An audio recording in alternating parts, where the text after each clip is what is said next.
দেশের চূড়ান্ত অনুমোদন দেওয়া হয়েছে আজকের মন্ত্রিসভায়। মানবাধিকার কর্মী ও আইনজীবী ব্যারিস্টার মিতি সানজানা, আপনাদের চারজনকে স্বাগত আজকের 24 ঘন্টায়।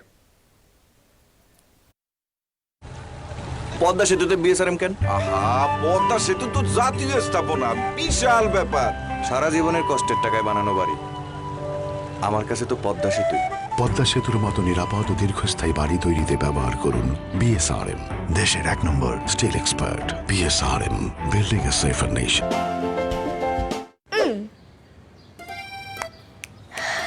এই দেখো, এই পাশে ক্রিমে লেখা পড়েছে। ওকে দিবা, ক্রিমটা তো আমাদের দুজনেরই, তাই না? মাঝখানে ভ্যানিলা ক্রিম আর দুই পাশে বিস্কুট, ইয়াম্মি মজা। তাই এখন ক্রিমও খাও। করে মেরে ফেললে কি বিচার ছিল? মৃত্যুদণ্ড। তো এইটাই যদি আপনি ঠিক মতো বলবৎ হতো, ঠিক মতো 87%ও করেন, আপনার পরিপূর্ণত মনে শান্তি আসবে না। আপনি 99%ও যদি করেন, 1% বাদ থাকবে। কিন্তু আপনি 97%ই বিচার করতে পারবেন না। সেইখানে আপনি আরেকটা মৃত্যুদণ্ড এখানে নিয়ে আসলেন। এখানে ছেলে ভুলানো ছাড়া তো আমি আর কিছুই বলতে পারি না।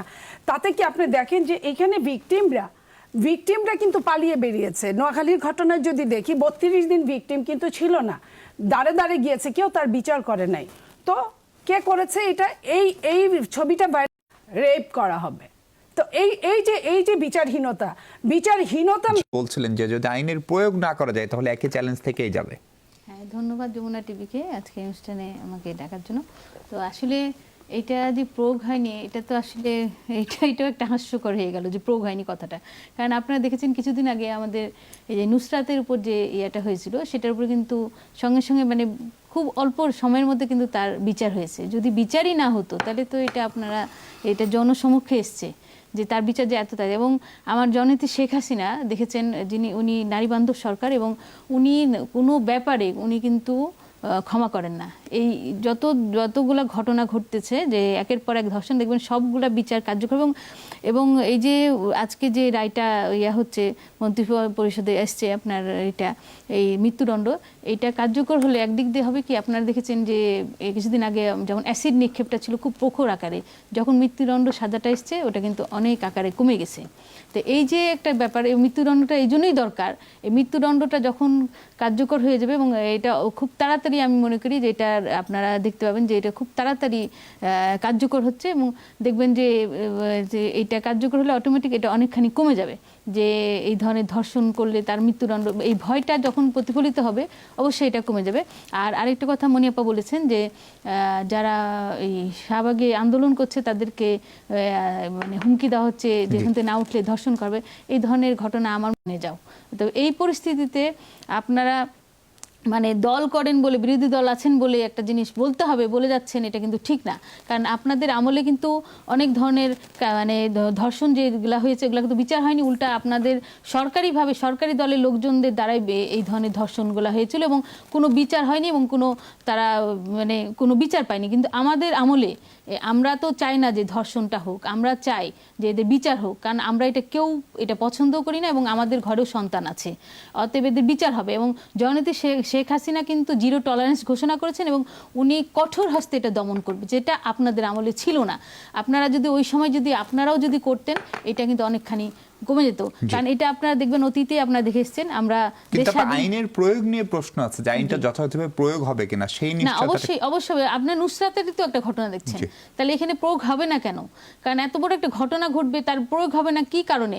কারা এদেরকে মদত দিবে মনে করছেন? এই যারাই মদত দিবে তাদের কাউকে কিন্তু ছাড় দিবে না জয়ন্তী শেখ হাসিনা। এটা আপনারা দেখবেন কেবল তো এটা কার্যকর হচ্ছে, কার্যকর হওয়ার পরে আপনারা দেখবেন যে খুব তাড়াতাড়ি টুমোরে এটা মানে প্রয়োগটা, এবং 180 দিনের মধ্যে এটা বিচার হবে। এটা তো একটা বিশাল একটা ব্যাপার। 180 দিনের মধ্যে বিচার শেষ করা একটা বিশাল ব্যাপার। আর তারপর যদি না হয় তখন বলার আপনাদের কথা আছে, কিন্তু আমার মনে হয় না সেই সুযোগ আপনারা পাবেন। জি, আমাদের সঙ্গে আরো দুজন অতিথি আছেন অনলাইনে সংযুক্ত, ডক্টর মিজানুর রহমান, সাবেক চেয়ারম্যান মানবাধিকার কমিশন, এবং ব্যারিস্টার মিতি সানজানা। তাদের সঙ্গে আমরা কথা বলবো। কারিগরি ত্রুটির কারণে আমরা একটু আগেই একটা ছোট্ট বিরতি নিচ্ছি। দর্শক, একটা বিরতি নিতে চাই। সময় পাল্টে যায়, কিন্তু ডিপ্লোমা সে একই স্বাদে, একই মানে যুগ যুগ ধরে রয়ে যায়।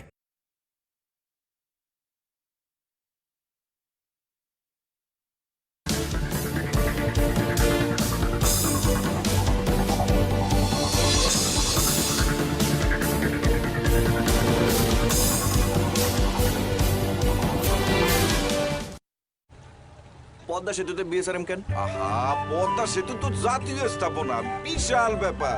সারা জীবনের কষ্টের টাকা। লাক্সি যাতে আছে 7টি সৌন্দর্য উপাদান, চাঁদের মতো উজ্জ্বল চেহারা। নতুন Lux Parachute just for baby lotion 24 ঘন্টা পর্যন্ত ত্বকে ময়েশ্চার লক করে। প্যারাশুট জাস্ট ফর বেবি, শিশু নিরাপদ যত্নের এক্সপার্ট। চারিদিকে ফ্লু হচ্ছে, ভাইরাস থেকে বাঁচবো কিভাবে? ভাইরাস এক ধরনের জীবাণু, আর জীবাণুর বিরুদ্ধে প্রতিরোধ করতে আছে স্যাভলন সোপের double strength. Savlon soap, double strength, double protection. Engineering এর চান্স পেয়েছিস তো? কি খাওয়াবি বল? কি হলো, কোথায় হারালে? ভালো ইউনিভার্সিটিতে ভর্তির চিঠি আমিও পেয়েছিলাম, পড়তে পারিনি, কিন্তু আমার ছেলে অবশ্যই পড়বে। ওর ফিউচার তো ফিক্স করেই রেখেছি এখানে। আসিফ সাহেব আইডিএলসি ডিপোজিট প্ল্যানের মাধ্যমে ফিক্স করেছেন ছেলের ভবিষ্যৎ। আপনিও ফিক্স করুন আইডিএলসির সাথে। Emami 7 oils in 1 non sticky hair অয়েলে আছে আর্গান, ওয়ালনাট, আমন্ডের মতো 7টি তেলের শক্তি। Emami 7 oils in 1, strong inside, set outside. Padma সেতুতে বিএসআরএম কেন? আহা, পদ্মা সেতু তো জাতীয় স্থাপনা, বিশাল ব্যাপার। সারা জীবনের কষ্টের টাকায় বানানো বাড়ি। আমার কাছে তো পদ্মা সেতুই। পদ্মা সেতুর মতো নিরাপদ ও দীর্ঘস্থায়ী বাড়ি তৈরিতে ব্যবহার করুন বিএসআরএম, দেশের 1 নম্বর স্টিল এক্সপার্ট। বিএসআরএম, বিল্ডিং এ সেফার নেশন। সবাই রেডি? সবচেয়ে বিস্তৃত রবি 4.5G ভিডিও স্ট্রং নেটওয়ার্কে এক্সপেরিয়েন্স করুন 6GB মাত্র 114 টাকার চার্জে। রবি। তোমার টুথপেস্ট হালাল তো? আজ থেকে শুধুই ডাবল রেড পেস্ট, কারণ এটা হালাল ও প্রাকৃতিক। এতে আছে লবঙ্গ, পুদিনা, আদার মতো 13টি প্রাকৃতিক উপাদান, যা দাঁতের 7টি সমস্যা রাখে দূরে।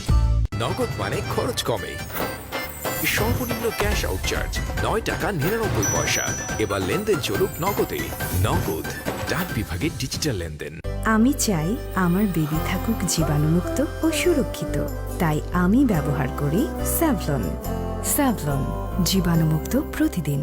তোমাকে যাই দেই সব অল্প মনে হয়। আপনিও আমাদের এমনই স্পেশাল একজন। আপনি রবি এলিট, তাই শুধু আপনার জন্যই রিওয়ার্ডের নতুন এক্সপেরিয়েন্স। রবি।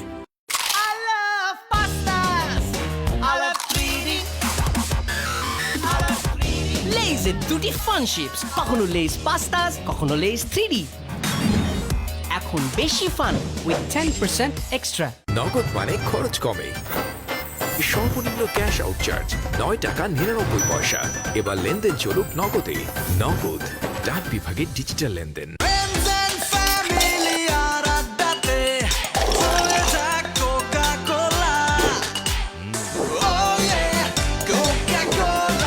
কোকা কোলার সাথে খাওয়ার মজা জমবে।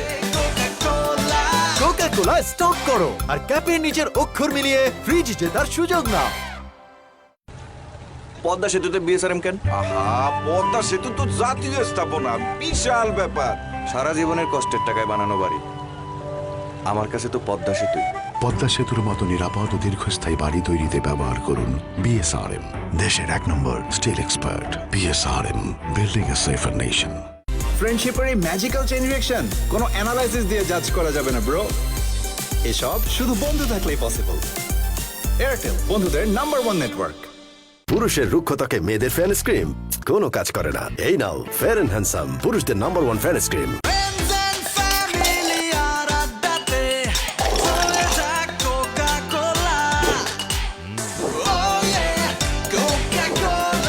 কোকা কোলার সাথে খাওয়ার মজা জমবে।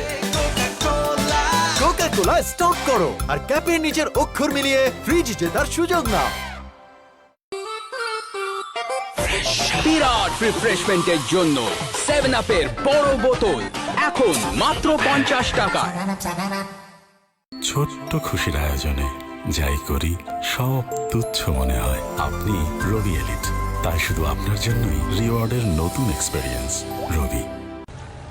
পদ্মা সেতুতে বিএসআরএম কেন? আহা, পদ্মা সেতু তো জাতীয়। আপনি তো এখানে দাঁড়িয়েই ব্যাংক থেকে বিকাশে টাকা আনতে পারবেন। মানে বিকাশ অ্যাপের অ্যাড মানিতে যান, কোনো খরচ ছাড়াই ব্যাংক থেকে টাকা আনুন। এত ব্যাংক আমার ব্যাংকও আছে। আপনার আমার প্রায় সবার ব্যাংকই আছে, তাই বিকাশে টাকা না নিয়ে কোনো চিন্তা নাই। দেশের সবচেয়ে বেশি সংখ্যক ব্যাংক থেকে নিমিশে যে কোনো সময় টাকা আনুন বিকাশে। পেপসি 1 লিটার 50 টাকা। বড় পেপসি, বড় স্বাদ। নজর কাড়া, সিল্কি ও মজবুত চুলের জন্য প্যারাশুট ন্যাচারাল শ্যাম্পু মাত্র 2 টাকায়। নগদ মানে খরচ কমে। সর্বনিম্ন ক্যাশ আউট চার্জ 9 টাকা 99 পয়সা। এবার লেনদেন চলুক নগদে। নগদ ডাক বিভাগের ডিজিটাল লেনদেন।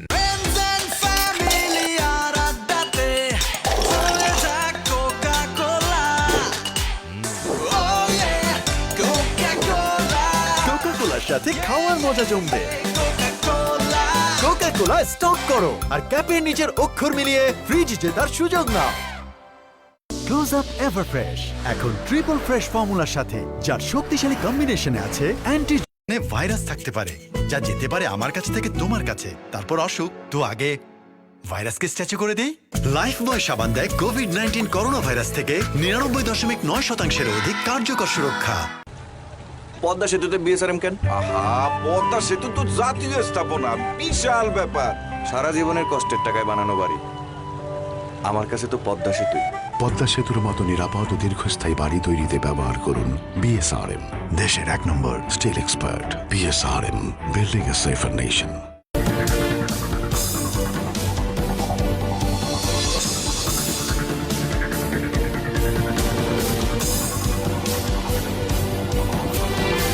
দর্শক অনেক ধন্যবাদ সঙ্গে থাকার জন্য। ধর্ষণের সর্বোচ্চ সাজা মৃত্যুদণ্ড প্রশ্নে কথা বলছি আমরা। আমাদের সঙ্গে আছেন professor doctor Mizanur Rahman. Sir, নিশ্চয়ই শুনতে পাচ্ছেন আপনি আমাকে। স্যার, যে আইনটি সংশোধন করলো আজকে মন্ত্রিসভা, যে 180 দিনের মধ্যে বিচার করতে হবে, সর্বোচ্চ সাজাটা পরিবর্তন হলো, এইটার আসলে প্রায়োগিক কতখানি সম্ভাবনা আপনি দেখেন, বা এইটা আসলে কি বার্তা দিচ্ছে? জি, আপনাকে ধন্যবাদ। দেখুন, আইন শুধু কঠোর হলে হয় না। আইনের মূল কথাটি হচ্ছে যে আইনটা যথাযথভাবে প্রয়োগ করা হয় কিনা একটি সমাজে, সেটা হচ্ছে মূল কথা। তবে আইনের যে কোনো আইনের বার্তা থাকে, বার্তাটা অনেক সময়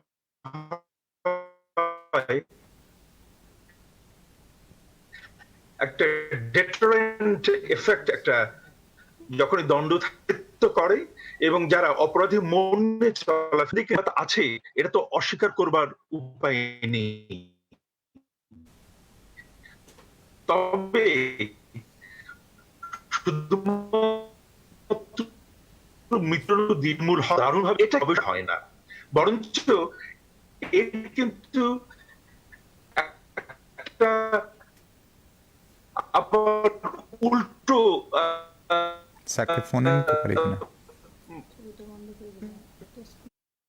প্রতিক্রিয়া হতে দাবির প্রতি খুবই দুঃখিত, আপনার কথা ভেঙে যাচ্ছে, আমরা শুনতে পারছি না। আমরা টেলিফোনেও আপনাকে কানেক্ট করার চেষ্টা করতে পারি। আমি সেই দিকে যাওয়ার জন্য অনুরোধ করছি প্রোডাকশন টিমকে। একই সঙ্গে আমি একটি ব্যারিস্টার মিতি সানজানা, আপনি কি শুনতে পাচ্ছেন? ব্যারিস্টার মিতি, এই যে উদ্যোগটি নিল সরকার, সেটিকে আপনি কিভাবে দেখেন এবং এটার প্রভাব কি পড়তে পারে বলে আপনার ধারণা? না, আমি ভালোভাবে দেখছি এদিকে। এই জন্য দেখছেন যে আপনি দেখুন, এত দ্রুত আইন, যে কোনো আইন সংশোধন করা, এটা কিন্তু একটি বেশ জটিল প্রক্রিয়া। এটাকে কিন্তু সিম্পলিফাই করার কোনো ধরনের কোনো সুযোগ। একটি আইন যখন পরিবর্তন করা হয়, সেখানে কিন্তু সেখানকার সোশ্যাল কনটেক্সট আমাদেরকে বুঝতে হবে, বিভিন্ন ধরনের যে রিলিজিয়াস ইস্যুগুলো, সেগুলো আমাদের বুঝতে হবে, এবং এটি কিন্তু একটি আসলে সেন্সিটিভ এবং অবশ্যই জটিল প্রক্রিয়া। তো এই জটিল প্রক্রিয়াটি আপনি খেয়াল করুন, এই যে এই আন্দোলনকে ঘিরে বা যে জনমত গঠন হয়েছে, সামাজিক যে প্রতিরোধ গড়ে তুলেছে, এই সামাজিক প্রতিরোধ এবং জনমত, এই শক্তিশালী জনমতকে ঘিরে এই যে এত দ্রুত যে আইনটি পরিবর্তনের একটি নীতিগত সিদ্ধান্ত, এবং শুধু তাই নয়, এটি যে আজকে এটি অনুমোদন হলো আর নীতিগতভাবে সিদ্ধান্ত হলো, এবং আমরা দেখছি যে কিন্তু পার্লামেন্ট সেশনে নেয়, এই কারণে এটা কিন্তু আপনার রাষ্ট্রপতির কাছ থেকে অধ্যাদেশ জারি হয়ে আসে। তো এটাকে তো আমি আসলে খুব অ্যাপ্রিসিয়েট করছি, এবং আমি যেটা আসলে মনে করছি যে সেটি আপনি খেয়াল করুন, আমাদের যে যাবজ্জীবনের বিধানটি রয়েছে, যাবজ্জীবন বিধানের ক্ষেত্রে সেটিকে কিন্তু যাবজ্জীবনকে কখনো আজীবন কারাবাস, আমৃত্যু কাটবার কিনা, এই বিষয়টি এখনো ক্লিয়ার। এই বিষয়টি নিয়ে বেশ কিছু কনফিউশন রয়েছে, ধোঁয়াশা রয়েছে, যার ফলে দেখা যাচ্ছে যে জেল কোর্টে রয়েছে যে 30 বছর, তারপরে আবার কোর্টের জাজমেন্টেও ধরেন অ্যাপিলেট ডিভিশনের 2019 এর জাজমেন্ট আছে, সেখানে যদি বলা হচ্ছে কারাবাসের কথা, কিন্তু বিভিন্ন ধরনের মিটিগেটিং ফ্যাক্টর এখানে হচ্ছেন। একজন কারাগারে যিনি আছেন কয়েদি, তার ভালো আচরণ যদি তিনি করেন, সেক্ষেত্রে অনেক সময় সেক্ষেত্রে যে কিন্তু একটি ডিসক্রিপশন রয়ে গেছে জেলারের, যে তাকে কিন্তু শাস্তির মেয়াদ কমে। তো যারা আসলে এই ধরনের অপরাধগুলো করে থাকে, তারা কিন্তু চিন্তা করে যে একটা সময় তারা হয়তো ফ্রি। তো এই চিন্তা মানুষকে কিন্তু অনেক ভয়হীন করে, যার ফলে আপনি দেখবেন মৃত্যুদণ্ডকে মানুষ যেভাবে ভয় পায়, সেক্ষেত্রে কিন্তু যাবজ্জীবন কারাদণ্ড বা অন্যান্য দণ্ডগুলো আছে, যে শাস্তি, সেটাকে যেভাবে তারা ভয় পায়, অন্যান্য যে বিষয়, অন্যান্য যে দণ্ডগুলো, সেগুলোকে কিন্তু কিভাবে তারা গুরুত্ব সহকারে বা সিরিয়াসলি নেওয়া। তো আমার কাছে যেটা মনে হয়, যাদের অপরাধ প্রবণতা রয়েছে তাদের জন্য, আমি যদি এখন একটা দৃষ্টান্তমূলক শাস্তির উদাহরণ যদি আসলে আপনার একটি দৃষ্টান্তমূলক শাস্তি দেখে, যে যদি অপরাধ করার থেকে নিজেকে দূরে, তবে কেন সর্বোচ্চ শাস্তি বা মৃত্যুদণ্ডের ভয়ে সে নিজেকে অপরাধ থেকে দূরে রাখে? সো এটা একটি ফ্যাক্টর, এখানে আসলে একটি ফ্যাক্টর দিয়ে তো পুরো বিষয়টিকে বিবেচনা করা যায় না। ধরেন আমার কঠোর আইন রয়েছে, কিন্তু সেই কঠোর আইনের প্রয়োগ করতে হবে দ্রুত বিচারের মাধ্যমে, এটিকে দীর্ঘসূত্রিতা যাতে না হয়। আমরা জানি যে অনেক লেন্দি প্রসেস, এই বিচার কার্য শুরু হতে হতে অনেক সময় আসলে পার হয়ে যায়। তো এখানে আসলে ঠিক একদম মৃত্যুদণ্ড যে শুধুমাত্র একটি মাত্র কারণ। আমি মিতি সঞ্জনা আপনার কাছে আবার আসবো। আমরা টেলিফোনে প্রফেসর মিজানকে পেয়েছি। স্যার, যেমনটি বলছিলাম, আপনি যদি এবার আপনার কথা যদি এবার শুনতে পাই যে এই উদ্যোগটির প্রায়োগিক দিক কি, এর ফলে আসলে কতখানি পরিবর্তন হতে পারে, কারণ প্রয়োগের চ্যালেঞ্জ রয়েছে এবং আমাদের অনেক মামলা জটের বিষয়টি আপনি অনেক ভালো জানেন, যদি একটু বলেন আপনার মতামত। দেখুন, আমি যেটি নিয়ে শুরু করেছিলাম যে যখনই কোনো দণ্ড দেয়া হয়, দণ্ড কিন্তু একটি ডেটারেন্ট এফেক্ট থাকে, অর্থাৎ যারা অপরাধী মন নিয়ে চলাফেরা করেন তাদের উপর একটি প্রভাব বিস্তার করে, এবং তারা ভবিষ্যতে এ ধরনের অপরাধ করা থেকে নিজেদেরকে বিরত রাখবে, নিবৃত্ত রাখবে, এবং এটি প্রত্যাশিত এবং এটি কিন্তু আইন বিজ্ঞান সমর্থিত একটি সম্ভাবনা, যেটিকে আমরা দেখছি যে জনগণের দাবির প্রেক্ষিতে সরকারি কাজটি করেছেন এবং সেজন্য অবশ্যই তারা প্রশংসার যোগ্য।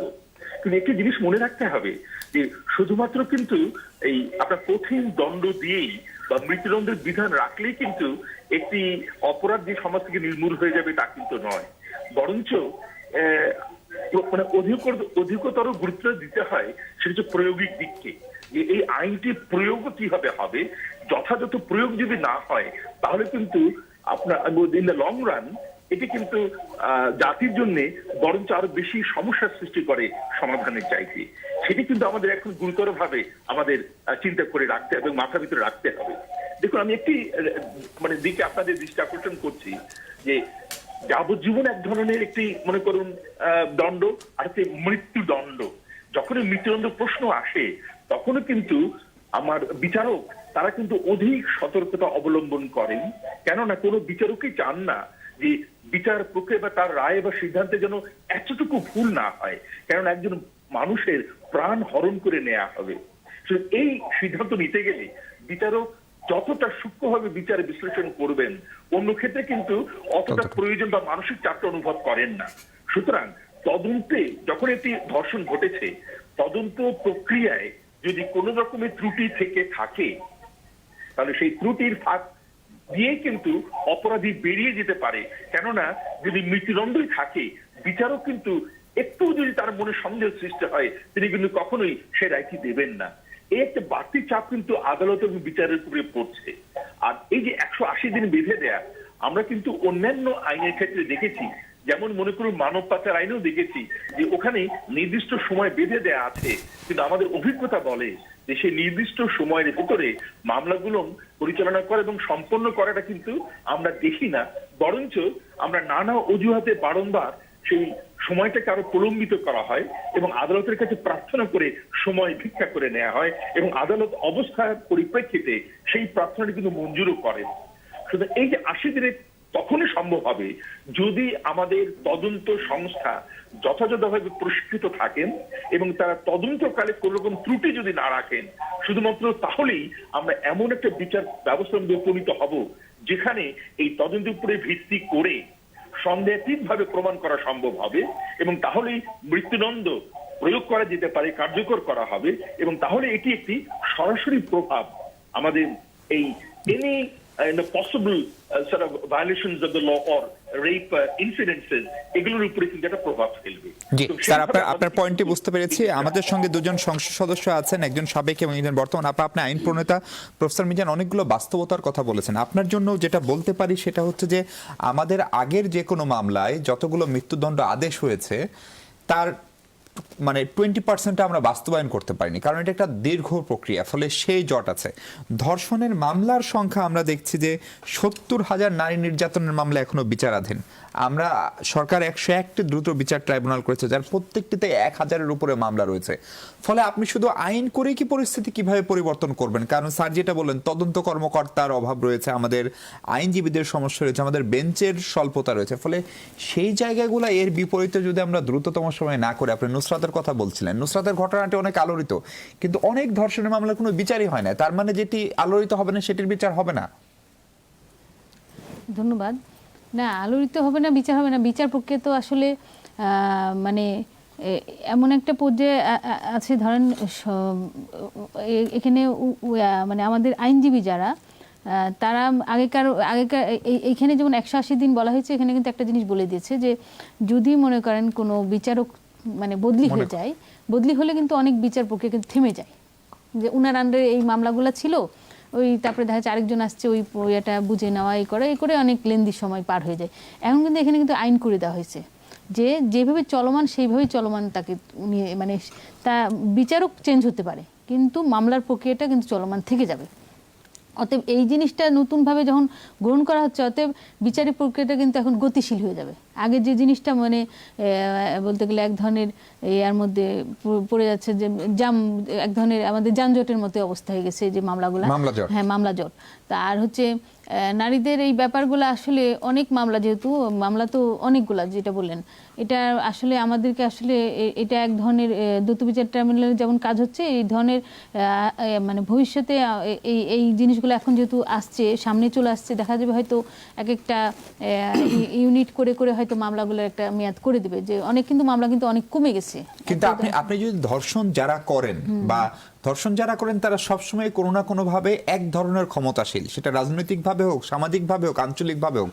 ফলে ক্ষমতাসীনরা যদি তাদের সেই জায়গাটাকে নিয়ন্ত্রণ না করে, সেই রাজনৈতিক সদিচ্ছাটা না দেখায়, তাহলে আইন করে কি হবে? মানে ধর্ষণ অনেক মামলা বাড়বে, 2-1টির বিচার হবে না। এখন তো এইটা যেহেতু এমনভাবে সামনে চলে এসছে, এখন ধরেন কোনো পলিটিক্যাল লিডার বলেন বা কোনো ক্ষমতাবান যদি এইগুলোর মধ্যে ইনভলভ হয়, এগুলো কিন্তু মিডিয়া, আগে তো ধরেন এত মিডিয়া ওপেন ছিল না, ডিজিটাল ছিল না। ডিজিটাল হয়ে যাওয়াতে, ফেসবুকিং, ইউটিউব সব কিছু হয়ে যাওয়াতে কিন্তু সব কিছু ওপেন হয়ে যাচ্ছে। এখন ধরেন একজন নেতা ধরেন কাউকে সাপোর্ট দিচ্ছে, অটোমেটিক সেই জিনিসটা কিন্তু চলে আসবে। অটোমেটিক তারও চিন্তা করতে হবে যে আমি জনপ্রতিনিধি, আমার একটা দায়বদ্ধ আছে, আমি যখন এই জিনিসটা সাপোর্ট করব তাহলে আমার দায়বদ্ধতা কোথায়? এটা একটা বিশাল একটা ব্যাপার হয়ে গেছে। কিন্তু এখন আগে ডিজিটালাইজ ছিল না দেখে অনেকে অন্তরালে অনেক কিছু করছে, যেটা পারছে। এখন কিন্তু এটা সম্ভব না। এখন ইচ্ছা থাকলেও ধরেন দেখা গেল অমুক চেয়ারম্যান বা অমুক নেতার ভাস্তা বা অমুক ক্ষমতাবানের হয়তো ভাই, বা তারপরও তাকে কিন্তু অন্তরালে চলে যেতে হবে, সামনে আসতে পারবে না। কারণ এটা সঙ্গে সঙ্গে মানে আমাদের মিডিয়াটা এত এখন ওপেন, সব কিছু কিন্তু সামনে চলে আসবে। কেউ কিন্তু ইচ্ছা করলেও সাপোর্ট দিতে পারবে না। অনেকের ইচ্ছা থাকতে পারে যে হ্যাঁ, তার মানে কি আমাদের সরকার দলীয় সংসদ সদস্য যেটা বলছিলেন যে এখন কোনো কিছু গোপন করা যায় না, গণমাধ্যমে বা সামাজিক যোগাযোগ মাধ্যমে চলে আসে, সরকার আইন সংশোধন করছে, সেখান থেকে ওনার আসে এই প্রবণতাটা কমবে। আমরা কিন্তু দেখেছি ইয়াবার মামলায়ও মৃত্যুদণ্ডের, অর্থাৎ মাদক মামলায় মৃত্যুদণ্ডের বিধান ছিল। অ্যাসিড সন্ত্রাসের ক্ষেত্রে আইনের পাশাপাশি আমরা একটা সামাজিক আন্দোলন দেখেছিলাম, আপনার নিশ্চয়ই মনে আছে, পত্রিকা থেকে শুরু করে এক ধরনের একটা সামাজিক মুভমেন্ট ছিল, ফলে সেটি হয়তো কমানো গেছে। ফলে এই ধর্ষণটা আসলে কমানোর জন্য কি করা উচিত? একটা তো হচ্ছে আইনে বিচার, সেটি একটা ভয় হয়তো তৈরি করতে পারে। দেখেন আপা যে কথাগুলো বললেন, আমি যা শুনলাম ব্যারিস্টার মহোদয় এবং স্যার যেটা বললেন, সব মিলে আমি একটা কথা বলতে চাই যে বিচার ব্যবস্থা সে নিজেই তো মৃত্যুবরণ করেছে, বিচার কার করবে? আর নারী এবং শিশুর প্রায় 2 লাখের কাছাকাছি মামলা পেন্ডিং বহুদিন যাবত। তো এই যে আপনি বলছেন যে ইয়াবা বা নেশার জিনিসপত্র দেদারসে চলছে, এখনো চলছে, তো যারা এটার করে বের করে তাদের মধ্যেই কিন্তু এই প্রবণতাটা বেশি। ডাক্তার বলেন বা পুলিশ বলেন, কাউকে আপনার পছন্দ হলো না, ধরে আপনার পকেটে ঢুকাই দিল, তার কিন্তু সাজা হয়ে গেল, কিন্তু যে এটা ব্যবসা করলো, যে সত্যিকার এটা সেবন করলো, তার কিছু হলো না। সো এগুলো আমরা অনেক কিছুই বলতে পারবো, যেটা দায়বদ্ধতার কথা আপা বললেন অ্যাজ এ এমপি। নোয়াখালীর যে ঘটনাটা ঘটেছে, আমি ওই জায়গাটা বেগমগঞ্জে, সেইখানে আমি বলতে চাই যে ওই মহিলা মেম্বারের কাছে গেছে এবং এই যে দেলোয়ার বাহিনী, এই যে রিকশালা থেকে যে একটা বাহিনী হলো, মেম্বার শেল্টার, চেয়ারম্যান শেল্টার দেয়, আবার এমপি শেল্টার দেয়, কে কতটা শেল্টার দিচ্ছে এই নিয়ে কিন্তু বাদানুবাদ হচ্ছে। এবং আমি আরো যদি আগাই, মিন্নি ওই যে রিফাত হত্যার যে পেছনে যে মাদকের যে বিশাল একটা ব্যাপার, সিন্ডিকেট, তাদের কিন্তু টিকিটেও কেউ ছুঁইতে পারলো না। কিন্তু আপনি যদি এখন বলেন যে মিন্নি সহ 6 জনের ফাঁসি হয়েছে, এই তো বিচার হয়ে গেল। এই যে বিচারহীনতার বিচার, এই বিচার আপনার কে করবে? সেখানেও কিন্তু এমপির ছেলে এবং এমপিকে নিয়েই কথা, সেটাই কিন্তু সেখানেও একই অবস্থা। আপনি নিজে বলছেন যে মৃত্যুদণ্ড 20% সর্বোচ্চ হলে হতে পারে, আর 80% থেকে গেল। মৃত্যুদণ্ডের দেখেন, দেশ স্বাধীন হওয়ার পরে থেকে খালেদা জিয়ার লাস্ট শাসনামল পর্যন্ত 3 জনকে মহামান্য রাষ্ট্রপতি 3 জনকে ক্ষমা ঘোষণা করেছিলেন আর মৃত্যুদণ্ডপ্রাপ্ত। আর এই 9 থেকে এই পর্যন্ত কতজন? প্রায় 36-38 জন হয়ে গেছে। যে কেউ এখন আপনাকে ফাঁসি দিয়ে দিল, তারপরে আপনার মহামান্য বসে আছেন, কারণ দলীয় মহামান্য কোনোদিন এখন আর নিরপেক্ষ হয় না কেউ, যতই আমরা ওয়াদা করি, শপথ করি, কোনো কাজে লাগে না। এখন একজন প্রো বুদ্ধিজীবীও প্রো আওয়ামী লীগের অথবা প্রো বিএনপির হয়, অথবা প্রো বাম, অথবা প্রো এটসেট্রা এটসেট্রা। তো সেই জায়গায় আমি বলবো যে এই যে মিনিটে মিনিটে, ঘন্টায় ঘন্টায়, দিনের পর দিন রেপ কিন্তু একজন মানুষ একের অধিকবার একজনকে করছে, সেটাকে আবার কিন্তু কিছুই হলো না। আপনি সরকার কতটা দেউলিয়া হলে রাতের অন্ধকারে নিয়ে পিছনে বলে দৌড় দে বলে পিছনে গুলি করে, কারণ সে সামনে পাচ্ছে না। কিছু কিছু করছে যেটা হাজারে একজনকে একটা ঈদ করে রাখলো, এক ধরনের এক প্রদীপ যাদেরকে যে প্রদীপ পুরস্কৃত হলো এতগুলো ক্রসফায়ার দিয়ে, 204টায় সে প্রায় 350 ক্রসফায়ার দিয়েছে। সেই প্রদীপ আপনার যারা আমরা পরে জানলাম, যারা এইটার প্রতিবাদ করেছে তারাই এটা। কিন্তু আপনি তো পুরো বিষয়টাকে ধরেন রাজনৈতিক ভাবে দেখছেন, কিন্তু এর পেছনে কি এক ধরনের সামাজিক আন্দোলনও জরুরি না? আপনি মনে করেন কিনা? এবং বিশেষ করে আপনারা যারা পলিসি মেকার, গ্রামে গঞ্জে যারা ওপিনিয়ন লিডার, মানুষ যাদের কথা শুনে, ধরেন মসজিদের ইমাম, রাজনৈতিক নেতা, চেয়ারম্যান, মেম্বার, বিএনপির মতো বড় দল, আওয়ামী লীগের মতো বড় দল, তাদের নেতা, তাদেরও তো নিশ্চয়ই ব্যক্তিগত কিছু ভূমিকাও রয়েছে। সেই ভূমিকা কতখানি পালন করছেন আমাদের সেই ওপিনিয়ন লিডার? সেটা নিয়ে আপনার প্রশ্নের আপনার কাছে উত্তর শুনবো। তার আগে দর্শক আবার একটা বিরতি নিচ্ছি, একটু পরে ফিরবো।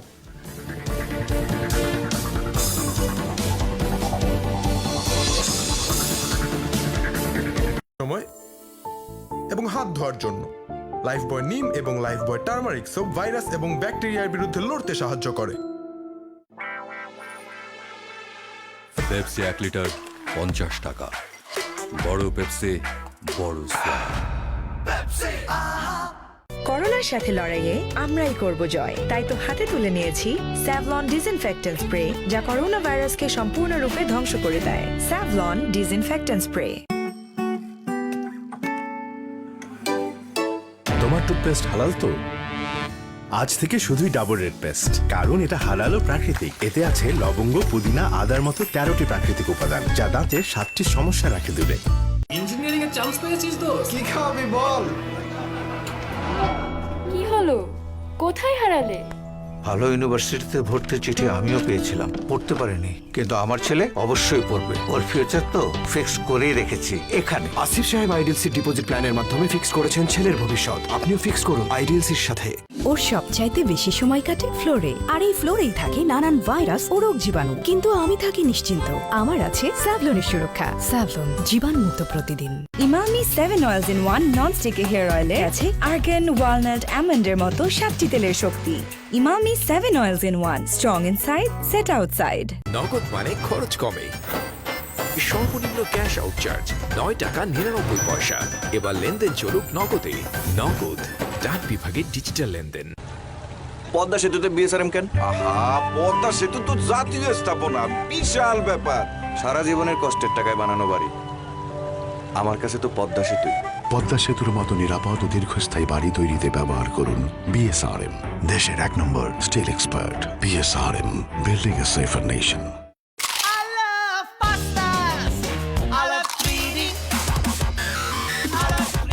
লেইজের দুটি ফান শিপস, কখনো লেইজ পাস্তাস, কখনো লেইজ 3D। এখন বেশি ফান উইথ 10% এক্সট্রা। ফ্রেন্ডশিপের এই ম্যাজিক্যাল চেইন রিঅ্যাকশন কোনো অ্যানালাইসিস দিয়ে জাজ করা যাবে না ব্রো। এসব শুধু বন্ধু থাকলেই পসিবল। এয়ারটেল, বন্ধুদের number 1 network. Green tea right? তাই তো বলি, স্কিন এত সুন্দর কেন? থ্যাঙ্কস, বাট নর্মাল টি। এখন নিশ্চয় পার্লারে না, ডিরেক্ট পার্টিতে। সবাই তো জেলাস হবেই। Revive moisturising lotion, moisture lock করে ত্বককে রাখি সতেজ সুন্দর সব সময়। Revive moisturising lotion, love moisture to unlock your beauty. 1 মাসের রিহার্সেল, পিরিয়ডের জন্য ক্যান্সেল? নেভার। বেছে নিয়েছি Whisper. Whisper ultra clean Excel plus 5টি সাধারণ প্যাডের সমান কাজ করে ও 3 ইঞ্চি লম্বা, তাই তো হেভি ফ্লোর দিনগুলোতেও লাইট থাকে অন। লাইফ অন চাই যেমন। হুইসপার। পুরুষের রুক্ষতাকে মেয়েদের ফ্যান স্ক্রিম কোনো কাজ করে না। এই নাও ফেয়ার এন্ড হ্যান্ডসাম, পুরুষদের নাম্বার 1 ফ্যান স্ক্রিম। পদ্মা সেতুতে বিএসআরএম কেন? আহা, পদ্মা সেতু তো জাতীয় স্থাপনা, বিশাল ব্যাপার। সারা জীবনের কষ্টের টাকায় বানানো বাড়ি। আমার কাছে তো পদ্মা সেতুই। পদ্মা সেতুর মতো নিরাপদ ও দীর্ঘস্থায়ী বাড়ি তৈরিতে ব্যবহার করুন বিএসআরএম, দেশের 1 নম্বর স্টিল এক্সপার্ট। বিএসআরএম, বিল্ডিং এ সেফার নেশন। ফ্রেন্ডশিপের এই ম্যাজিক্যাল চেইন রিঅ্যাকশন কোনো অ্যানালাইসিস দিয়ে জাজ করা যাবে না ব্রো। এসব শুধু বন্ধু থাকলেই পসিবল। এয়ারটেল, বন্ধুদের নাম্বার 1 নেটওয়ার্ক। জানাও তোমার 3টি ইচ্ছা। দাঁড়াও। ওকে, দাঁড়ালাম। বাকি 2টা স্প্রাইট।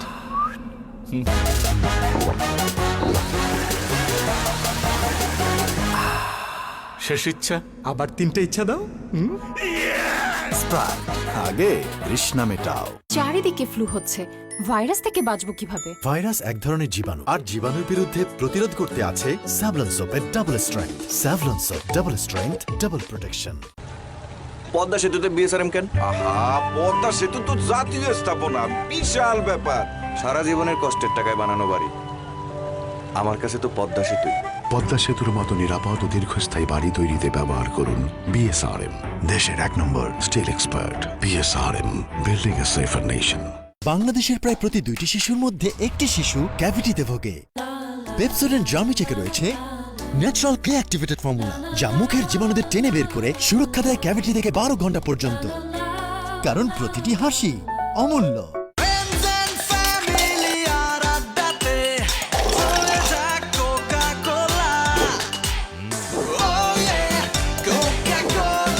কোকা-কোলার সাথে খাওয়ার মজা জমবে।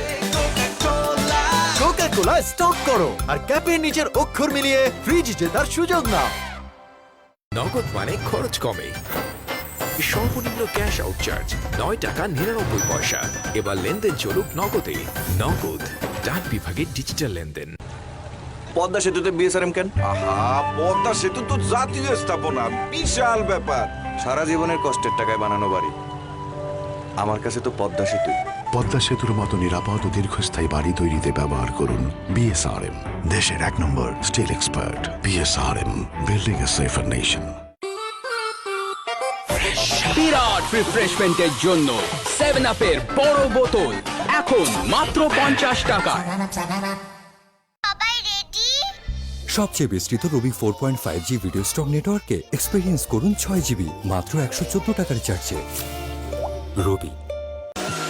হিজাবের কারণে মাথার স্কাল্পের তাপমাত্রা বেড়ে গেলেও ড্যান্ড্রাফ আর চিপচিপে চুলকে আমি ভয় পাই না, কারণ আমি বেছে নিয়েছি নতুন ক্লিয়ার হিজাব পিওর, যা ন্যাচারাল উপাদান থেকে তৈরি।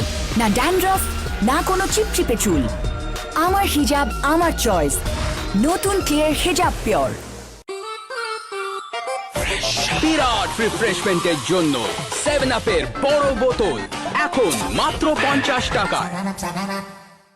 এত থালা বাসন ধোয়ার রেসিপি, এর জন্য চামচ। মাত্র 1 চামচ ভিম লিকুইড পানিতে মেশাও আর সব থালা বাসন ধুয়ে নাও। কারণ ভিম লিকুইডে আছে 100 লেবুর শক্তি, যা থালা বাসনকে করে ঝকঝকে পরিষ্কার। ভিম লিকুইড, মাত্র 1 চামচ ভিম লিকুইড পানিতে মেশাও আর সব থালা বাসন ধুয়ে নাও। পদ্মা সেতুতে বিএসআরএম কেন? আহা, পদ্মা সেতু তো জাতীয় স্থাপনা, বিশাল ব্যাপার। সারা জীবনের কষ্টের টাকায় বানানো বাড়ি। আমার কাছে তো পদ্মা সেতুই। পদ্মা সেতুর মতো নিরাপদ ও দীর্ঘস্থায়ী বাড়ি তৈরিতে ব্যবহার করুন বিএসআরএম, দেশের 1 নম্বর স্টিল এক্সপার্ট। বিএসআরএম, বিল্ডিং এ সেফার নেশন।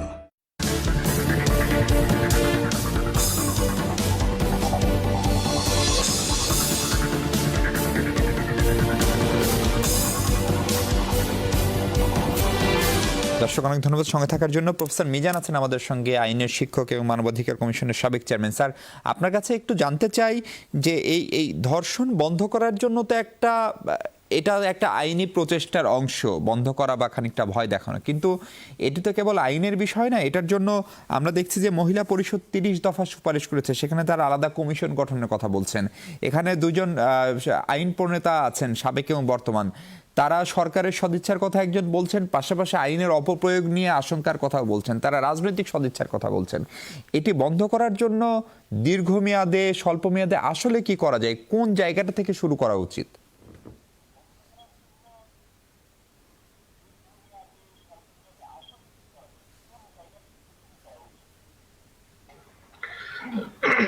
দেখুন, এখানে কোন একটা তা কিন্তু নয়।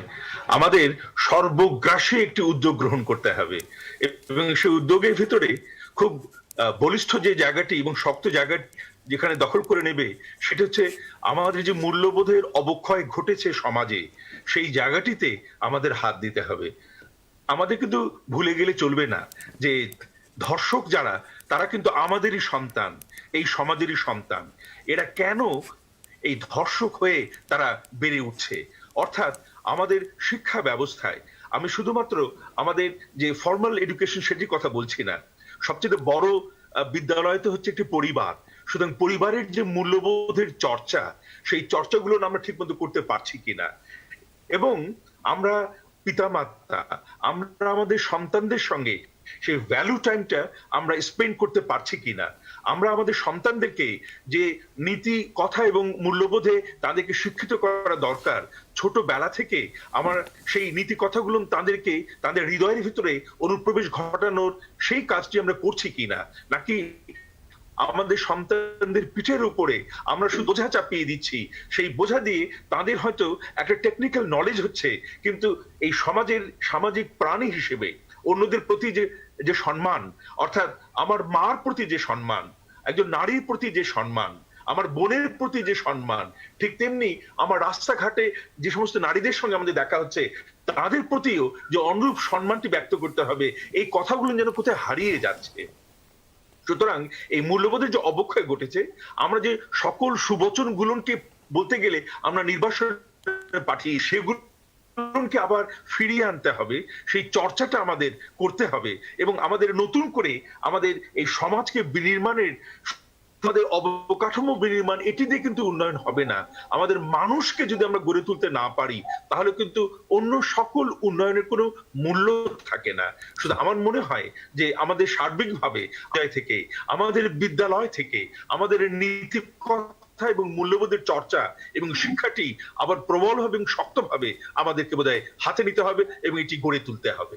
জি স্যার, আপনাকে অনেক ধন্যবাদ। তার মানে আপনি একেবারে একটি সমন্বিত সামাজিক আন্দোলন, পারিবারিক মূল্যবোধ, নৈতিক শিক্ষা, তার কথা বলছেন। ব্যারিস্টার মিতি সানজানা, আপনার কাছে একটু শুনতেই চাই যে ধরেন অনেকেই আশঙ্কা করছেন যেহেতু ধর্ষণের সর্বোচ্চ সাজা মৃত্যুদণ্ড এবং ধর্ষণের যেহেতু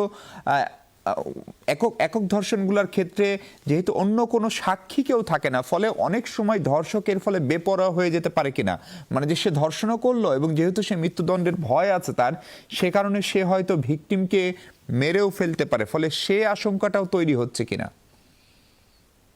দেখুন, ভিকটিমকে যদি মেরে ফেলে তখনও তো তার সেই আপনার মৃত্যুদণ্ডই তার জন্য একই তো শাস্তি। তো কাজে এটি আসলে আমার কাছে খুব একটা মানে স্ট্রং লজিক মনে হচ্ছে। যে মেরে ফেলার যে, বরং আমি আসলে মনে করি যে এটি অবশ্যই যখন লঘু দণ্ড থাকে সেক্ষেত্রে কিন্তু একজন অপরাধী অনেক বেশি ভয়হীন হয়ে পড়ে এবং তারা তখন কিন্তু কোনো কিছু তোয়াক্কা করে, যার ফলে আমি আসলে আমার কাছে সার্বিক বিবেচনাতে আমার কাছে সবসময় এটাই মনে হচ্ছে, আছে তো অন্যান্য অনেক দেশে তো আছে মৃত্যুদণ্ড, সর্বোচ্চ কিন্তু রয়েছে। হ্যাঁ, তো কাজে আমার কাছে কিন্তু আমি মনে করি যে রেপের জন্য মৃত্যুদণ্ডই হচ্ছে আসলে উপযুক্ত সাজা, এবং এটা একদিনে তো হঠাৎ করে কমে যাবে না যে কোনো কিছু। এখানে কিন্তু আরেকটি প্রসঙ্গ আসছে যে 6 মাসের মধ্যে রায় দিতে হবে, এরকম একটি আমরা আভাস পাচ্ছি যে এই ধরনের নিয়ম আইনের কথা আমরা শুনতে পাচ্ছি যে আইনে এরকম টাইম লিমিট বেঁধে দেওয়ার কথা আজকে আমরা জানতে পেরেছি এরকম। তো এইভাবে যদি হয় তখন কিন্তু সেই দ্রুত বিচারের ব্যাপারটিকেও কিন্তু অ্যাড্রেস করা হচ্ছে, অতি দ্রুত বিচারগুলো হয়ে যাবে এবং সেই সাথে সাথে রায় যদি হয় সেটি কার্যকর হতে পারবে অনেক দ্রুত। কিন্তু এটিকে আসলে এই যে আইনের যে পরিবর্তনটি এসেছে এটিকে অবশ্যই আমাদেরকে অ্যাপ্রিসিয়েট করতে হবে এবং অবশ্যই আমাদেরকে আসলে এটি প্রশংসনীয় বলে। জি নীলুফার আপা, আপনাকে বিরতির আগে যেমনটা বলছিলাম যে এটার জন্য একদিকে রাজনীতি, আর একদিকে আইন, আর একদিকে হচ্ছে সমাজের প্রচেষ্টা, আর একদিকে ওপিনিয়ন লিডার যারা আপনাদের সবার প্রচেষ্টা। ফলে সেই জায়গাটা যদি আমরা করতে না পারি তাহলে তো আসলে এটি কমবে না। ফলে ধরেন আপনার নিয়ন্ত্রণে যারা, আপনার দলের যারা, আপনার এলাকার যারা, তাদেরকে দূর করার জন্য ব্যক্তি নীলুফারেরও তো নিশ্চয়ই কিছু দায়িত্ববোধ রয়েছে। সেই কাজটা আমরা কতটুকু করতে পারছি আপা? জি দেখেন, এখানে সামাজিক যারা ইতিমধ্যে কিন্তু গড়ে উঠেছে, অনেকগুলো ঘটনার পরে হঠাৎ একটা স্পার্ক করে ধাক্কা খায়, তো গড়ে উঠেছে। এবং আমরা যেটা, আমি একটা জিনিস আমি বলতে চাই, এটা নিরপেক্ষভাবেই আমি বলি ম্যাক্সিমাম কথা, আমি এই কথাটাও বলতে চাই। দেখেন, যা কিছু ঘটে সব সরকারি দলের ছত্রছায়া। তার মানে আমি কিন্তু এখনকার শুধু সরকারি দল বলি না, যখন যারা থাকে ওই ক্ষমতাটার অপব্যবহার করার জন্য, কেউ হয়তো বলে অনুপ্রবেশকারী, কেউ বলে অন্যভাবে কাটিয়ে যায়, হয়তো তার দায় দায়িত্ব থেকে মনে করে কাটিয়ে গেলেই বোধহয় ভালো হবে। এটা আসলে তা না। এইখানে আবারও আমি আইনের প্রয়োগের কথা বলছি। আপনি যদি মৃত্যুদণ্ড, মানে কঠিন আইনটাই যদি এইটার জন্য বড় কারণ হয়ে থাকতো, তাহলে খুন করলে 302 ধারায় মৃত্যুদণ্ড হয়, এটা সবাই জানে। তারপরে খুনের মাত্রা কি কমেছে? কমে নাই। সো এই জায়গায় আমি মনে করি আইনের অনুশাসন। দেখেন, একটা বিরোধী দলকে আপনি সমস্ত বাংলাদেশে সার্চ করলেও পারবেন না যে কেউ কোথাও বিরোধী দলের কি ছেলেরা কি মানুষ না? তাদের কি সমস্ত ইচ্ছা আকাঙ্ক্ষা বিকৃত মনোভাব নাই? অবশ্যই আছে। তারা প্রথমেই চিন্তা করে যে আমাকে কে শেল্টার দিবে, শেল্টার দেওয়ার লোক নাই, সো আমি একদম ভালো মানুষ। ঠিক তেমনি সরকারি দলের যদি শেল্টার দেওয়ার লোকটা না থাকতো, আজকে মিজান স্যার যে কথাগুলো বললেন আমি অনেকটাই তার সাথে একমত। আজকে আপনার মাধ্যমে আমি মিজান স্যারকে একটা কথা বলতে চাই। উনি প্রায় 8-10 বছর আগে, 12 বছর আগে একটা কথা বলেছিলেন, রাষ্ট্র তুমি আর একটু মানবিক হও। উনার কি সেই নাদিয়া শান্তিপুরী, রবীন্দ্র ভারতীর কথায় কি রাষ্ট্র কোনো হয়েছিল? একটু কি অনুদয় বিনয় রাষ্ট্রের মধ্যে ছিল না? এটাই হবে না। এটাই হবে সরকারি দল যতক্ষণ পর্যন্ত না নিরপেক্ষ বলবে। আপনাকে আমি একটা প্রমাণ দেই। যখন আপনার ছাত্রলীগের সেক্রেটারি বললো যে আমাদের ছেলেরা ধর্ষণ তো দূরের কথা, কারো দিকে আর চোখে তাকায় না পর্যন্ত। পরের দিন আমরা কি দেখলাম?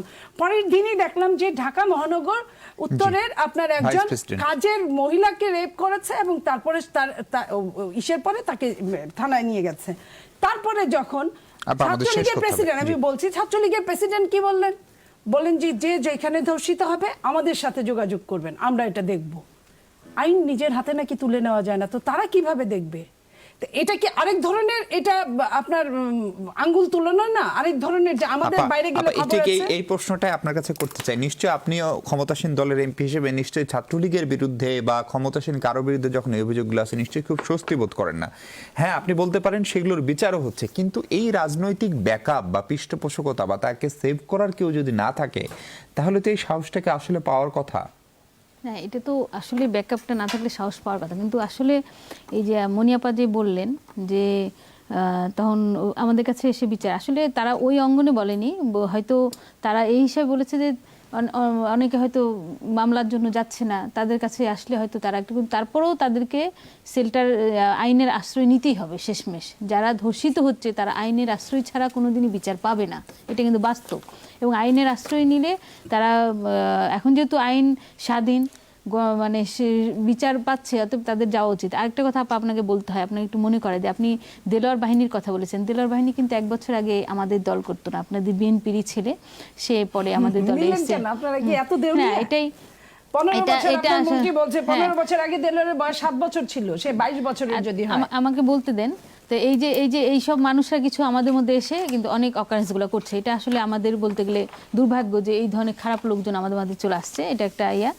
আর আপনার এই আজকে যে ধর্ষণ নিয়ে কথা বলা হচ্ছে, এটার এই কথার আগে কিন্তু অতীত একটা আসতে হবে। অতীতের একটা কথা, আমাদের 1971 সালে আমাদের যখন মানে 2.5 লক্ষ মা বোনদের উপর ধর্ষণ হয়েছিল, তাদের কিন্তু সেই সব রাজাকার, সেই সব জামাত শিবিরের লোকজন কিন্তু বাংলাদেশে বসবাস করেছে এবং তাদের কোনো বিচার হয়নি। উল্টা সরকারের বড় বড় জায়গায় পৃষ্ঠপোষক হয়েছে। জামাত বিএনপি সরকারের আমলে আপনারা তাদের মূল্যায়ন করেছেন। তারা যে আমাদের মা বোনদের ধর্ষণ করেছে তার কোনো, আপনারা তখনই তাদেরকে রায় দিয়ে দেশের মধ্যে সুন্দর পরিপাটি মানে বিলাসিতার মধ্যে রেখে দিয়েছিলেন। আজকে তখন থেকে বিচারটা শুনে না, এটা বলতে হবে না, বলতে হবে না, বলতে হবে 71-এ ওই বিচারটা যদি তখন হতো, আজকে হয়তো আমরা এই পরিস্থিতিতে আসতাম না, কারণ তখন থেকে কিন্তু সৃষ্টি। তারপর 21 বছর আমরা ক্ষমতায় ছিলাম না। এই 21 বছরে কিন্তু আপনাদের অনেক,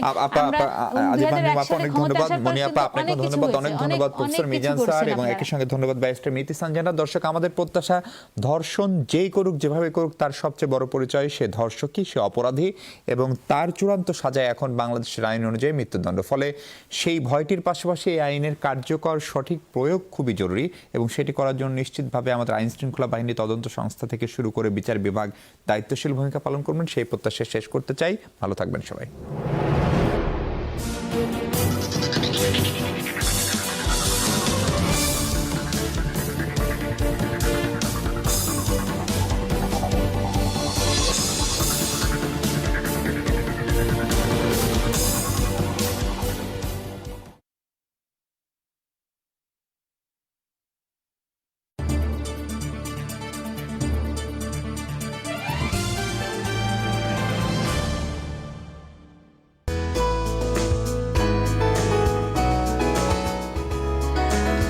দেশে 24 ঘন্টায় সুস্থ হয়েছেন 1531 জন।